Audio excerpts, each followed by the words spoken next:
Welcome to the Gentleman's Talk, where the podcast talks about a man's battle with mental health, his personal experiences, and his journey to be a better soul. Hosted by James Dean Littlejohn.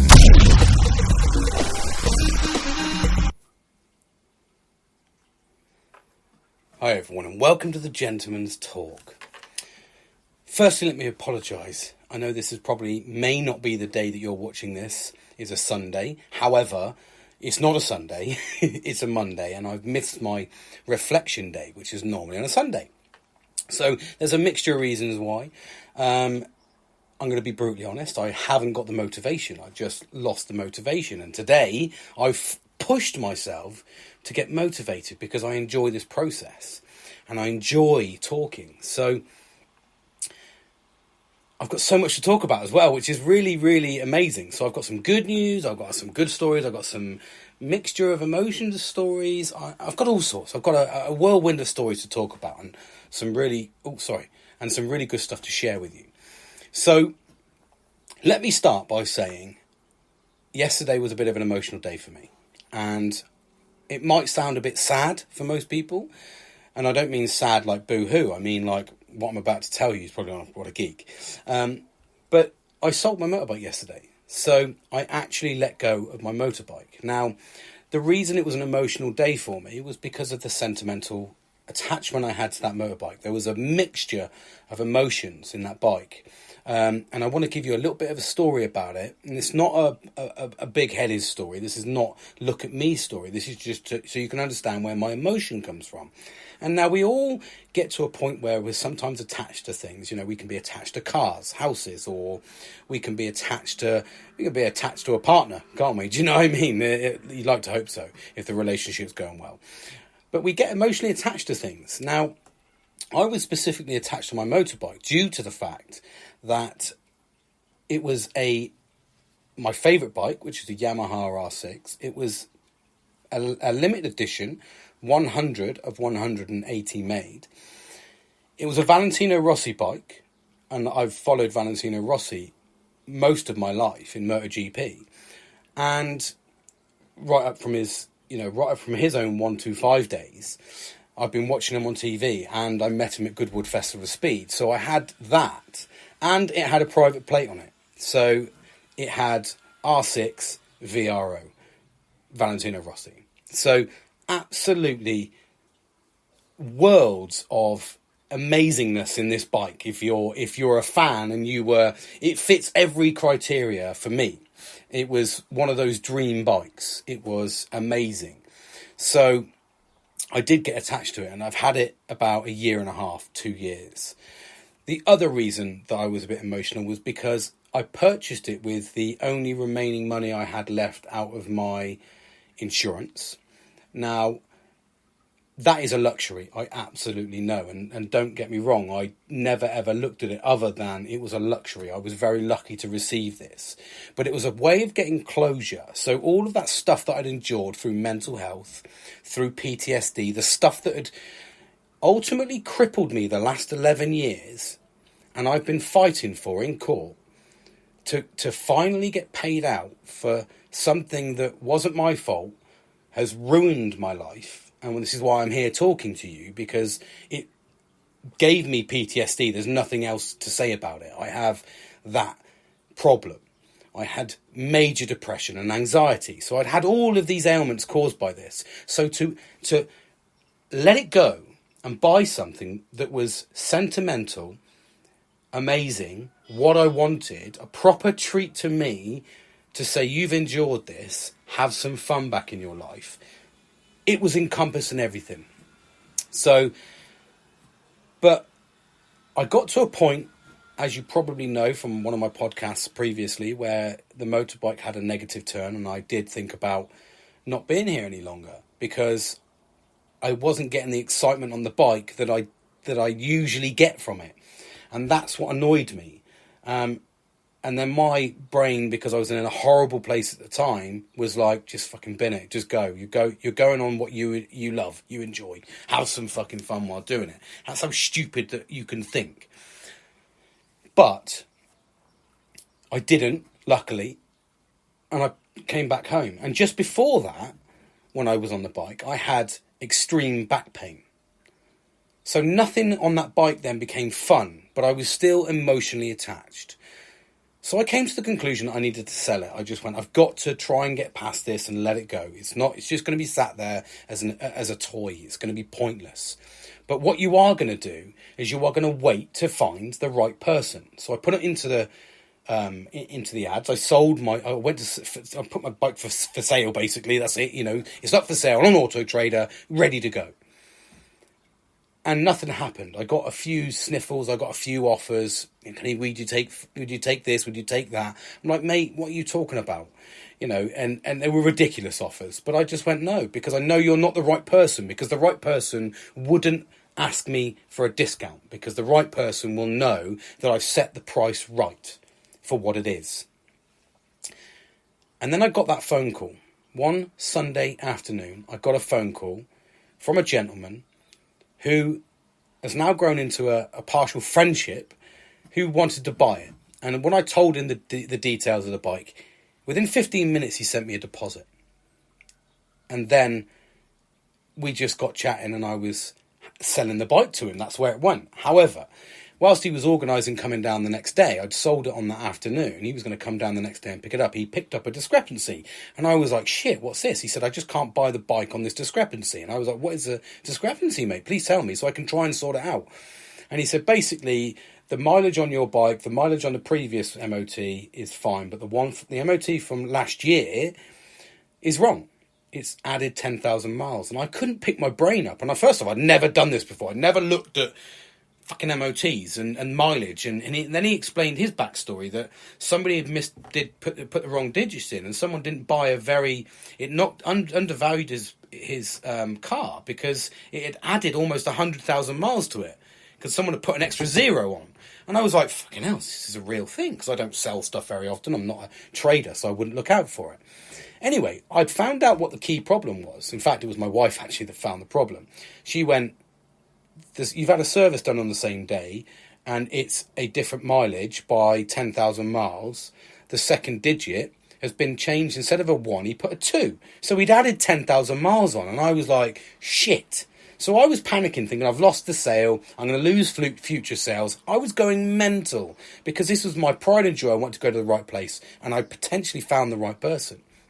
Anyway, my knight in shining armour, again, was my wife. She came out and she said, you can do something about it. You've got the service receipt on the same day, has to be within 7 days of either side of the MOT, that's saying that you're the right mileage. And this is the wrong mileage by 1 digit. You send it off. So straight away I was on the email. Bosh, get this done.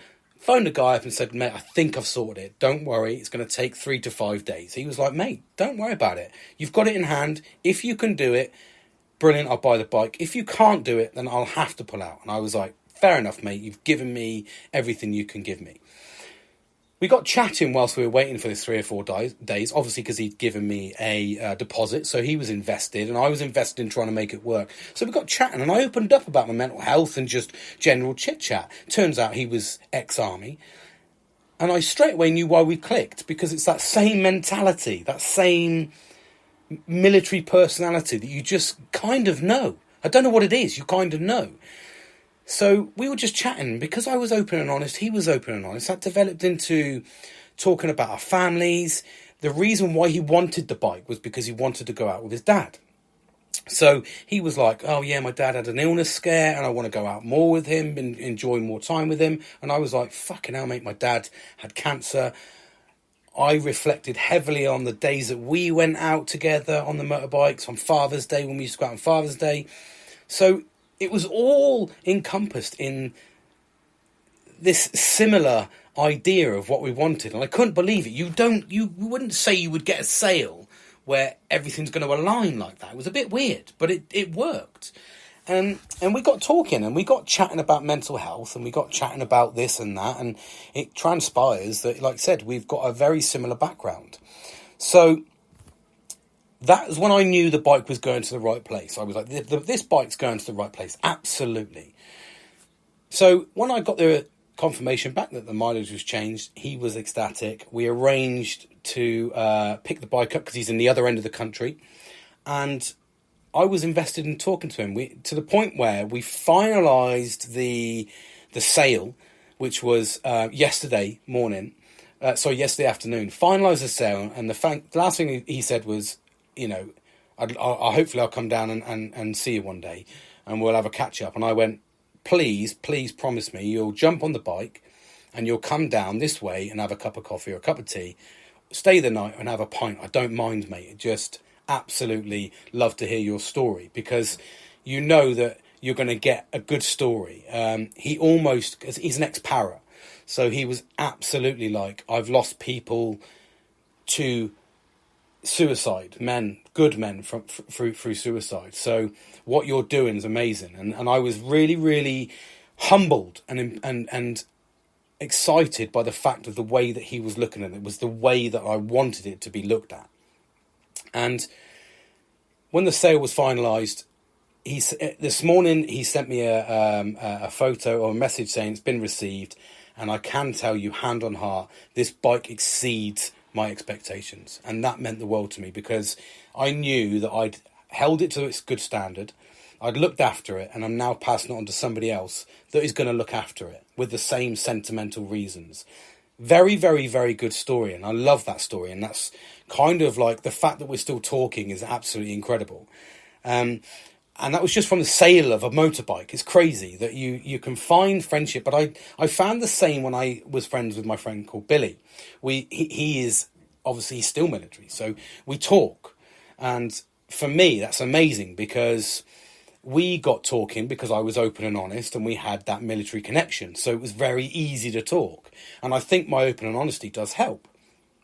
And he loved it. He was just, like I said, this guy was just a really, really nice guy. He said, and even to the point, he said, if I could rate you, mate, 5-star, you have been amazing all the way through. You haven't kicked off. You've just done exactly what is required to make a good sale. And I said, Blake, that's what I'm just I'm honest, man, mate.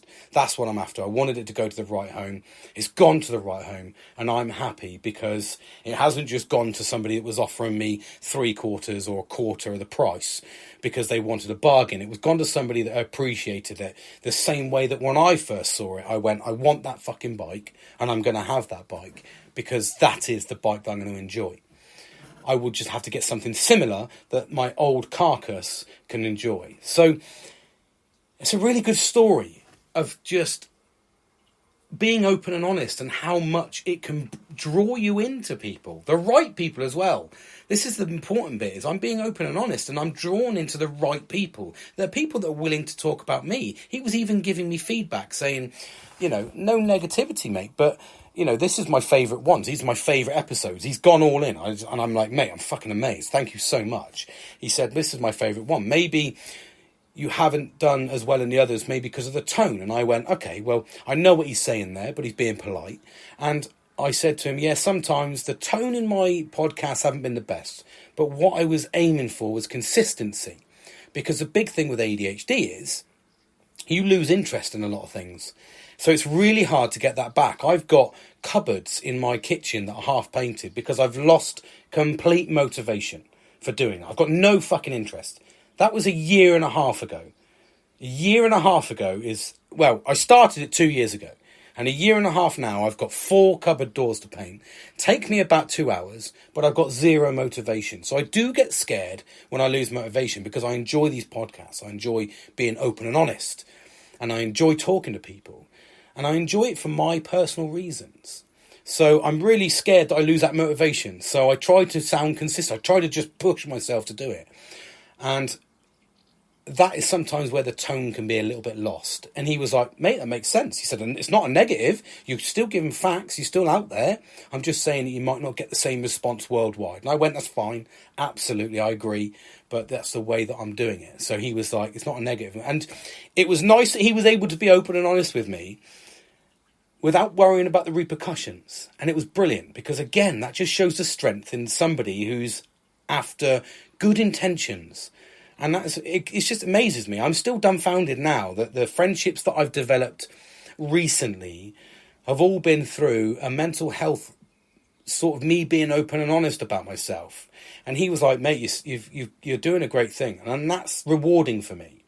Which kind of draws me into another bit of a story, actually, which is a couple of little negatives. And I also, don't worry, I'm going to do it in the right way. I think that they put it, sometimes you've got to deliver news like a shit sandwich. You've got to have good news is one piece of bread, the shit in the middle, and then a good news on the other side of the bread. And you sandwich it together, and you've got yourself a good podcast, haven't you? However, there'll be more. There'll be details, the nitty gritty involved in mine. But it draws me into a bit of a negative story, which is fucking horrible to say. But yes, I'm going to have to say it. So, brilliant news yesterday. Absolutely fantastic. If anybody in the UK will know that the Lionesses brought it home. They won the Euro Cup. Absolutely incredible. There's been support unanimously across the country because it's amazing news. The women have come in their field of profession, their sporting field, from nothing. They had to pay to go to training. They've not had the support that they deserve. The support that men have had inherently through their own sporting endeavours. So I get that. Absolutely. And none of us as men have turned around and said, they're wrong. We've embraced it. However, yesterday, when the whole of the country was all linked behind the Lionesses, sorry, I've just knocked my camera. All rooting for the Lionesses. Did they turn around and go, absolutely amazing, incredible, what a great story, bring it on? However, I then get woken up, and this is men on my own Facebook saying, the Lionesses, absolutely incredible, what a show. They showed real commitment. They showed tenacious attitude. They stuck it out. They played the game properly. They held the ball and they had to hold the ball. And by the way, I'm not a sport cricket. This isn't going to be a sporting analysis because I'm not, plus I'm not even into football. But what I'm saying is I'm trying to give you the perspective from a mental health. Now, men get a fucking bad enough rap as it is. I then wake up this morning to a world of fucking pain through social media on nearly every fucking platform I look at, with women saying, we brought it home. We done what the men couldn't do. If you want a job done properly, leave it to women. Wow. Is all I can say to that is fucking wow. We've supported the women. You're comparing chalk and cheese of a game. The level of skill. And now I'm not playing this down because it's an attack on a woman. It's absolutely not, because I won't degrade myself. I won't lower myself to that level. However, what I will do is offer some facts to these people just to highlight the stupidity that they are bringing on to the world. And this is the reason why they contribute to the reason to why male fucking suicides are 4 times more than anyone else. 4 times. Like, literally, stats ridiculous. Because we wake up to stuff like that. Just memes of fucking shit going, men, this. And I'm not on a high horse. I'm absolutely not. But the same fucking team was beaten by the under fucking 15s. Men. But the under 15 boys. You're not playing the same game. You've done an incredible job. But why can't you live it in the category that you are? Why do you have to compare yourself to men? You don't have to do that. It just has to be, you've done an incredible job. We all supported you. We all came out. We all said fucking well done. We've all commended you. You will get the fucking celebrations when you come home that you deserve. Absolutely. But don't do it the way that some women have done it. It's just there's just no need for it. There's absolutely no requirement to be like that. And it's a horrible negative story to say when we've supported. And I mean, the amount of men that were there supporting the women, the amount of celebrity males that were fucking backing it and endorsing it was incredible. Because that's the way we're invested. So let's have a mutual fucking playing field here. And it's horrible to say, but that is what this world has come to in a way. It's making us feel bad. We shouldn't have to feel bad. We should all be happy about the level that we've achieved. And if you've won, you've fucking won. You've not got a spectator's fucking medal. You've not got an attendance medal. You've won the cup. That's incredible, Mean Fee. To come from nothing for years, not only that, to beat the 8 times Euro fucking Cup champions, Germany. They've dominated it for the last 8 years, and you've just beat them 2-1. So incredible. Fucking commend you. Absolutely. But don't do that. Don't do it the way. Don't compare yourself to men. We need to stop doing that. We're different. Okay? Anyway, rant over.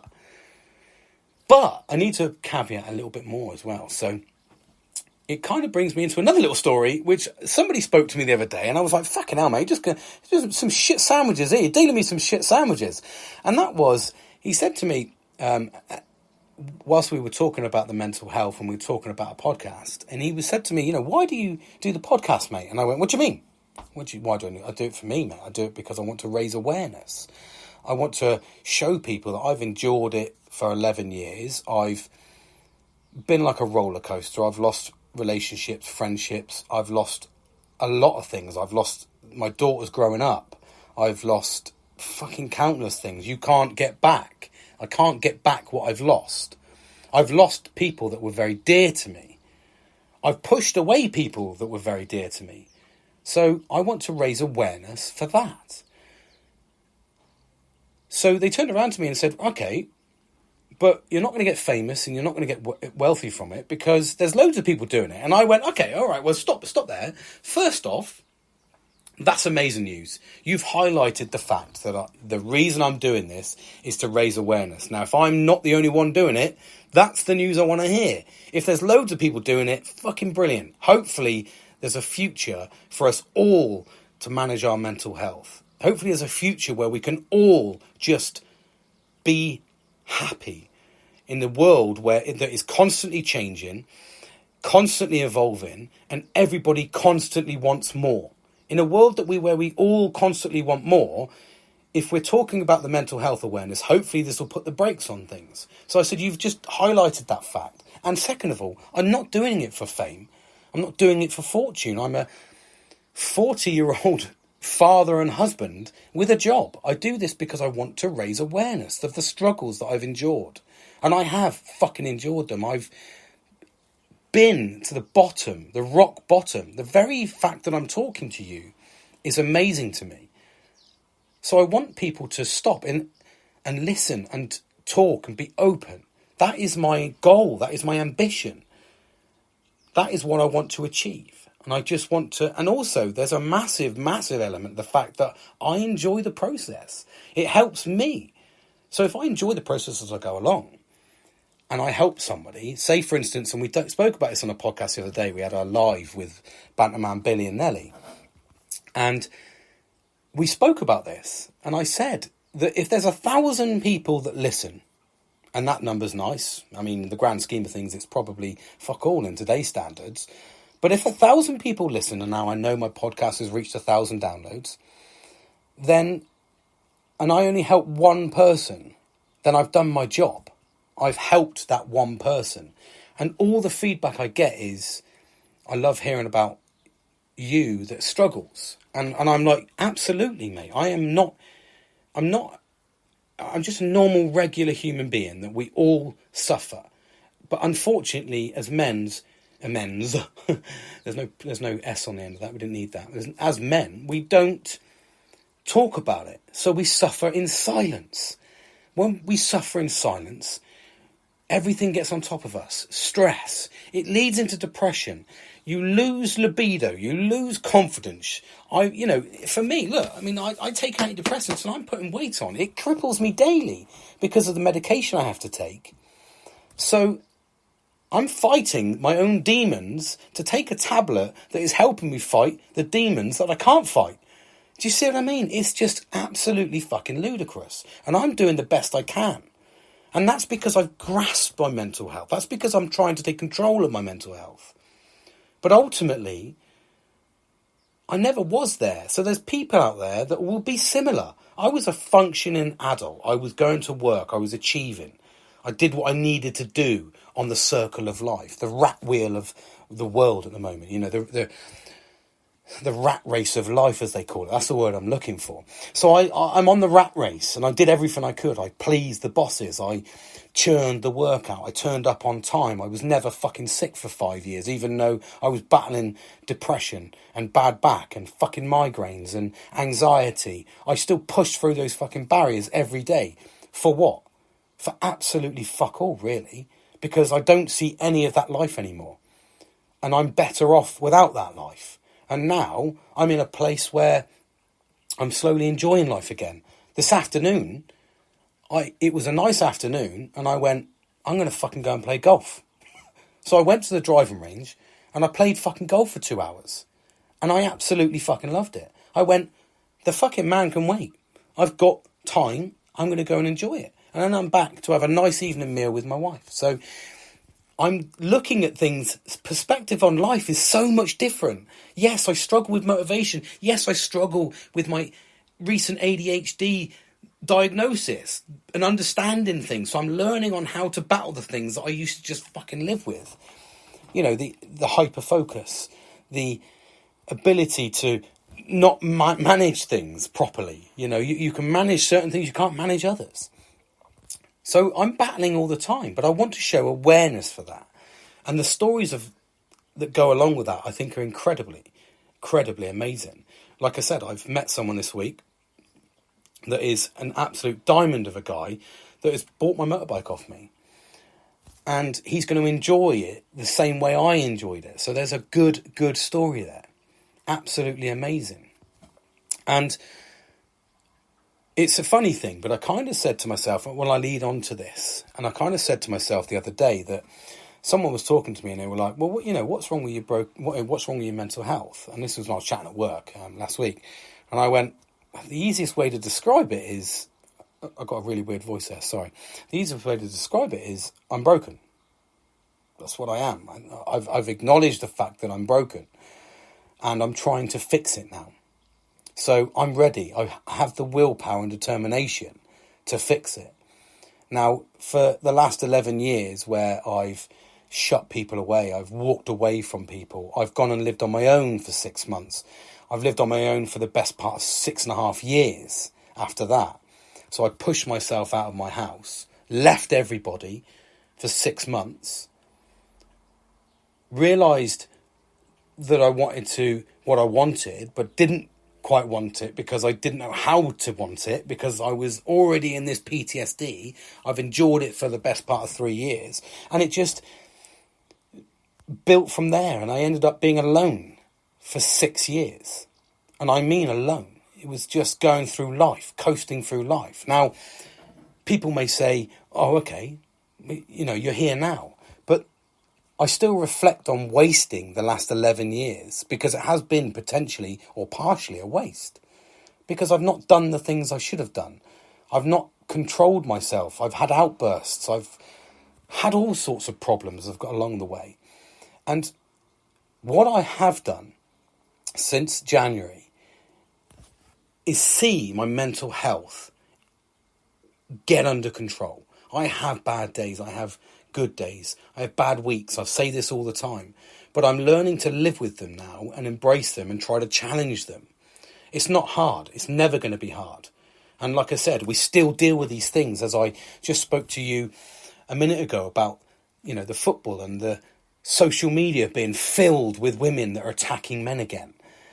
And we still have to focus on those things because they're in our faces every day.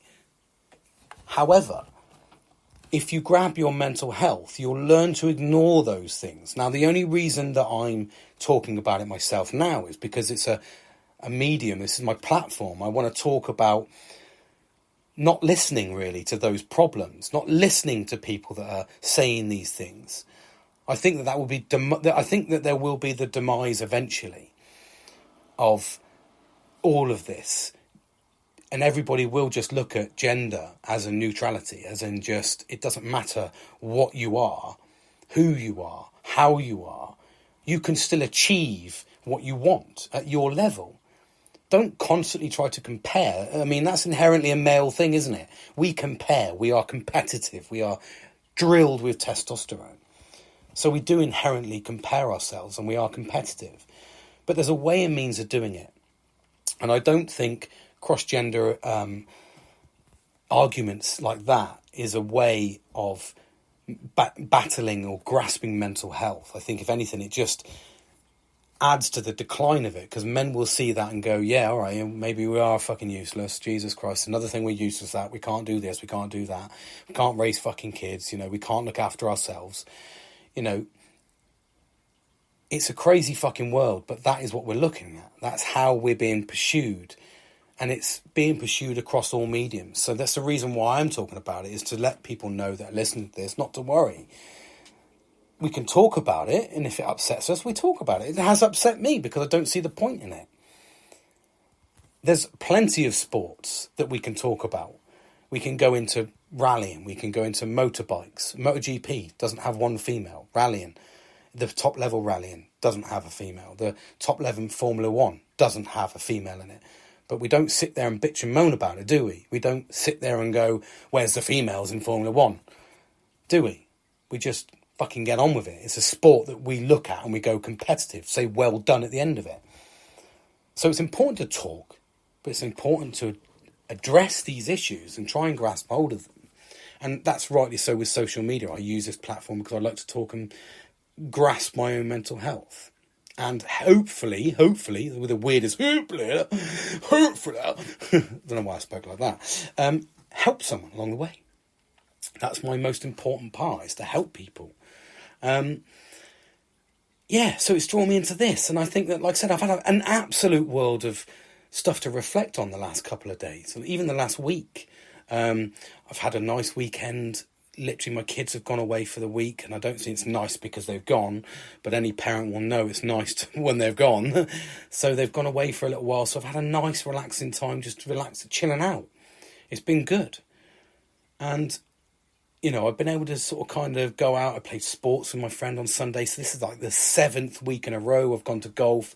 I was at golf today. I'm really starting to build, and you can see the smile on my face. It's not a fake one. It's because I've had a good day. Despite the heat and literally hotter than Satan's gooch in the atmosphere at the moment, I've enjoyed myself. And that's because I'm getting that balance right. I'm still going out for my reflections. There's still areas I need to work on. I still need to work on my personal appearance. I still need to work on my weight, so I can get the confidence back. But this is all a journey. Everything is a journey. You need to take your time and enjoy it. That's the most important aspect, is enjoying it. When you lose the enjoyment in anything, it's time to put that down. And that is kind of really where I want to leave it for today. But just to give you a little bit of a snippet of my week, and just some topics that have happened recently that are still a constant attack on men. We need to brace up. We need to stand up for what is inherently ours, is us. And by that I mean talking about our mental health in the right way, expressing it with people, the right people, talking to your friends. I had my friend this morning, actually, that literally was quiet, didn't message us on our little positive vibes. And he spoke to us at about sort of midday, 1 o'clock, and it was about 4 or 5 hours afterwards we would normally talk. And he said to me, I'm just not feeling it. I've just had a bad day. But guys, you've really perked me up. Your morning messages of positivity have helped me get through this day. Now, he tried to analyse it. He said, what's up? We tried to talk about these things. I said, what do you think's caused it? He said, well, it could be the Monday blues. Could be that I've had a really good weekend as well. And I went, it's probably the fact that you've had a really good weekend and you've come back to the same process. Because, you've done some sports, you've been out with your family, you've gone and enjoyed yourself. So when you get back into that normal rat race of life, it does become a little bit harder when you've had a good weekend. If you've had a boring weekend, sometimes it's nice to go back to work to get conversation, to do something a bit different. So we put it down to that. But do you know the most important aspect of that is? And probably the most important aspect to all of today's message is, it's important to be open and honest and talk, because by him talking, we helped him get through his day. By the guy that bought my bike listening and me talking and him being open, we developed into a friendship. amazing news. And by talking about my goal, my journey, my purpose with somebody and being open and honest and going, no, my goal isn't to get famous or become a millionaire. My goal is to raise awareness on whatever chance I can get to do that. I'm a diversity and inclusion advisor at work. I'm a diversity champion, which is a lovely word, for a volunteer company that it's a completely volunteer company, and I'm volunteering for the moment to be their diversity and inclusion champion, to raise awareness. This is something I reached out. I've never spoke to them before. It's an incredible charitable company, and they help veterans to get into sports and all this sort of stuff, and they help schools and universities. And I said, I'll be your diversity and inclusion advisor or champion. Here's my experience. Here's my, I've sat an interview and everything. They want references. So that's the next stage for me. So this is me giving back all the time. And if I can use a platform to talk, then absolutely love it. So it's really important for us. And this is what I mean by the whole lot. This is how important it is to be open and honest about your mental health. It helps grasp and take control of your well-being. It brings you closer to people. You'll find friendships in unusual places. People that they might come, they might go. But at the same time, just that little snippet of them being in your life, if it makes a positive impact and it's not a negative impact. Say, for instance, I could have sold the bike to somebody who didn't want it and he fucking cut me down. I'd be disgruntled. He's fucking cut my legs off. Not literally, figuratively speaking. He's gone away. He's going to fucking thrash the bike. He's going to trash it. It'll end up in a ditch in a couple of weeks. Absolutely not. That's by being open and honest and finding the right person, waiting for the right person, it's come along. And that's important. It's about waiting, taking the time. There's another little story to that. To wait, take the time that you need to get the right result. There you go. Take the time you need to get the right result. Important little message there, and I'll put that in the snippet. But thank you so much for listening to me. Hopefully, I will be moving away from a camera up here and a voice recorder down here, and I can get all of it in one, so I can just send it off. I don't know the story. I'm learning this at the moment, so my podcast will hopefully keep growing. And here I am, like I said, doing videos. So thank you for listening. I hope you have an amazing week. I'm going to do a motivational minute tomorrow just to perk everybody up for the week. And hopefully I'll get a live with Billy the Banter Man, maybe even Nelly, maybe even Kieran. I may be able to get a live with them. So, because I absolutely loved the live last week. It was really engaging. It was really fun. And hopefully we can deliver that as well this week. That'd be an amazing little snippet. Nice little tail end of the week. I liked it on a Thursday. It delivered at the right time for me. Just when you're kind of subsiding, the week's kind of falling down, you perk it back up by delivering a nice podcast about mental health. So please take the time to rebuild yourself. Remember the little snippets that I keep talking about all the time. I'll give you a little review. So don't forget, reflection time is really important. Looking after yourself. Going out for walks in nature. Listening to the right music. Meditation, Pilates, yoga. The list is huge of the stuff that we can do to grab our mental health. But ultimately, the best one is being open, honest, and talking about it. Grabbing the right people. When somebody says they're not okay, help them. And it's okay to not be okay. It's okay to say you're not okay. Because that will develop into, hopefully, someone helping you. Thanks for listening.